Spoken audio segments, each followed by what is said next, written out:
Hello everyone, this is the recording for Cheltenham on Saturday the 17th, and on the Friday we had one winner with Josie's orders. I got 11-4, more than paid for the day.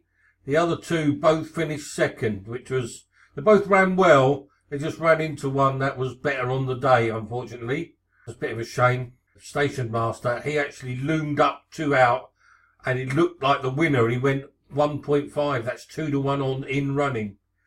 He didn't get home. Anyway, shame. We could have done with 2 winners from 3 rather than 1. But there you go. Let's move on. And on Saturday, the card is an excellent card. Now this race here, the first race on the card, is the Triumph Hurdle Trial. And this race has had a big impact on the Triumph Hurdle itself over many years. So I would definitely be paying attention to this. Now this race is generally won by a horse that's had 1 or 2 runs over hurdles. We've got Barry Geraghty riding a 1-4, Nicky Henderson, JP McManus. That's odds on. I'm going to suggest, for an interest in the race and for a bit of value, going to have a 1-point win bet on number 5 here, Montestrel, for Lizzie Kelly and Jane Williams. They always buy well. It's a French bred. It won on its only start at Chepstow. Form looks decent. The Henderson horse hacked up by 10 lengths in a 3-year-olds only hurdle in France at Compiègne, and it might well win again. But at 4-1 in what I consider it a match race basically. I think one of these two will win. If you're getting 4-1 or better, I think there was 5-1 earlier. There you go. Let's see how we get on. Move on to the second race.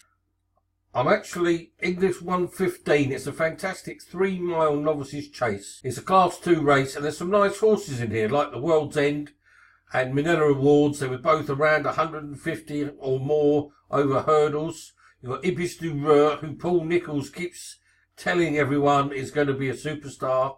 But I'm going to have a decent bet here. 6-1 in a 6-horse race. I think, and I've been on this horse before. She's a mare, but theatre territory. And I'm going to have a big bet here, because I think we're getting huge value. Just have a little look at a form and see why I'm going to have a big bet. You may want to cut the stakes down yourself, but I really fancy this, so I'm going in heavy. If we just have a look here, she was 3rd of 27 in the Topham Chase at Aintree. She was 3rd of 15 in a Grade 3 handicap chase at Kempton. And she was 2nd in a Class 2 novices handicap chase at Cheltenham. Now if we have a look at this race here, this race at Cheltenham, there she was, only getting £4 from Mr. Whittaker. She only just got run out of it. She ran a superb race. And Mr. Whittaker is now one of the fancies for the big handicap on the day. We'll have a look at him in a minute. And she's getting upwards of £7 from the rest of these horses who haven't got anywhere near the same level of form. I just think she's already been well backed. There was 8-1 available earlier. I managed to nick a point at 8-1. What I want to suggest you do is I am having a 4-point win bet.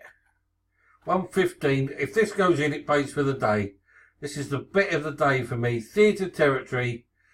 Good ground. She jumps well. She's getting all this weight. And, it's just, to me, she should be around 3-1 at best. There you go. 1:15. We'll see what happens. Theatre territory. 4 points to win. This 150 at Cheltenham is the 3.5 mile handicap chase Grade 3. This is the kind of race I specialise in. And we had the winner of this race last year, if you remember, those who were with us, which was Perfect Candidate. And he just held on from Vicente. Those two finished 1st and 2nd in this race last year. Now, they're both well weighted again this year, but I think younger legs will prevail. And this is my shortlist. My shortlist for this race here, 150, is Rock the Kasbah, Royal Vacation, and Pure Vision. Now, Pure Vision is a couple of pound out of the handicap here, but he's a pure staying chaser in the making, and he probably really well treated here. He was second over 3 miles one. He's £6 higher than that. I'm definitely going to have a little bit on Pure Vision. Probably going to have 1 point win Pure Vision, 1 point win Royal Vacation, and I really fancy Rock the Kasbah. The Philip Hobbs and Richard Johnson team are absolutely on fire. This horse has definitely got the stamina. He was second over 3 miles 5, Sandown. He's a strong stayer, and I've got him really well treated. The fact that they've dropped him, it was second there in what was the old Whitbread Gold Cup, and he's been dropped in the weight since then. Definitely fancy him. So I'm investing a bit of money in this race. Pure Vision, 1 point to win. Royal Vacation, he's on the same mark as when he hacked up at the course. He's always looked like a stayer. Tizard Yard going well with a lightweight on his back. The only reason I'm not having bigger bets on going each way, these two, is because they are first time out. Look, they're 203 days and 216 days. Well, I'm absolutely certain Rock the Kasbah is going to give us a run for our money here. A big run for our money. And I'm going to have 3 points to win on him. Okay. And we move on. The next race on the card is the big race of the day. The Bet Victor Gold Cup Handicap Chase. Worth 90 grand to the winner. This is a very tough race, and there's any number of horses that could win this. You've got horses like Ballyandy. I mean, he's a very smart horse.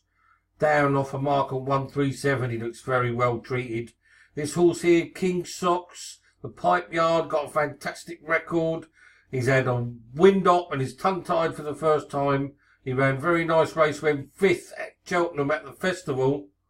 And if he's improved, he could be a blot on the handicap here of 139. You've got to move with the times. He's yet to fulfil his potential.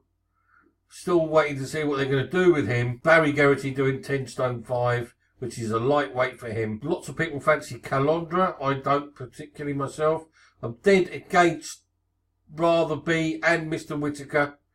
Although Mr. Whittaker is franking the form for Theatre Territory earlier on. But my final shortlist came down to these 3. And I'm sorry, but I cannot see any way, unless he makes a complete mess of his fencing. But Baron Alco was second at the festival 2 years ago in the plate over 2 miles 5. He ran a superb race on his comeback 34 days ago at Chepstow. He was only beaten by a genuine Grade 1 horse in the shape of Charbel. Pulled clear, ran all the way to the line. Loves the course. You're getting double figure odds here.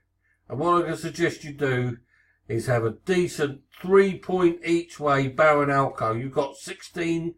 You're guaranteed to get 16 runners. You're going to get 4 places. It's going to be exceptionally hard to keep out of the frame. 225. Gary Moore says he's worried about the going for the horse. But he was second at the festival on good ground. This ground is perfect. Get out into a nice rhythm. Jump from fence to fence. And it'll be very hard to pass. Certainly be very hard to get 4 or 5 to go past him. There we go. 225. Baron Alco. 3 points each way. The next race on the card at 3 o'clock is this listed class handicap hurdle over 3 miles. And I'll tell you, this is a difficult race here. I've handicapped the whole race and I literally got about £3 between top rated and bottom rated. It's exceptionally tough. Horses like Buckle Street, Blinkered first time, just about on a mark that he could win off. Martin Keithy does well with his hurdlers. He's way above average. He's way above expectation for his handicap hurdlers at Cheltenham. Blinkers on. Boy claiming 5. He's only a 5-year-old. He could be the one. But First Assignment, We Build, Goodbye Dancer, The Eagle Has Landed, Boyhood, all got claims. Even Sweet Home Chicago, coming over from Ireland. I'll tell you, this is a very tough race. I wouldn't be surprised to see a complete outsider win. Something like Goodbye Dancer. Not impossible at all. So, I really can't. And with only 11 runners, you're only getting a fifth of the place for each way. So the each way terms are not so attractive. You've only got 3 places. And I'll tell you, this is harder for me than a race like the Cambridgeshire, to be honest. No joke. So no betting the 3. And this is the 330, which is another handicap hurdle, class 2 this time, over 2 miles 5. And this is my short list. These are the ones I eliminated. So my short list is all bar 4. It's exceptionally tough. Honestly. Something like this Swarovski could win for Harry Fry at 14 to 1. But there's lots of dangers in here. Exceptionally difficult. Le Musée, I looked at that at 33 to 1. That was on my mind. Christmas in April for Colin Tizard. Definitely not without a chance. There's several in here that I looked at. Point of Principle for Tim Vaughan, although he struggles at Cheltenham, got a very poor record. But, again, it's just a race to watch. It's not a betting heat for me. This time with only 15 runners. What I did look at was this internal transfer. Been running very well. Coming over from Ireland. But normally this race is run by younger horses, 5 and 6 year olds. He's a 7-year-old coming off a 2-month break. Interesting horse. The final race on the card is the bumper. Just flip over to that. And I never really got much to say about bumpers. It's a mare's bumper at that listed race. No doubt there's some nice mares in here. But don't ask me to pick which one's going to be the winner. Royal Illusion is the favourite for Willie Mullins. There you go. That'd probably win. But who knows really. So you know, it's a really good card. So the best bets on the card are, for me, Theatre Territory, Rock the Kasbah and Baron Alco.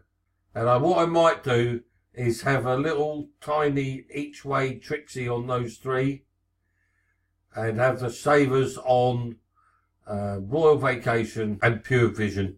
There you go. I hope that's successful. Hope it's giving you some insight into the race. It's a fantastic day's racing. Difficult punting. Hopefully 4 points to win. Theatre Territory will pay for the day.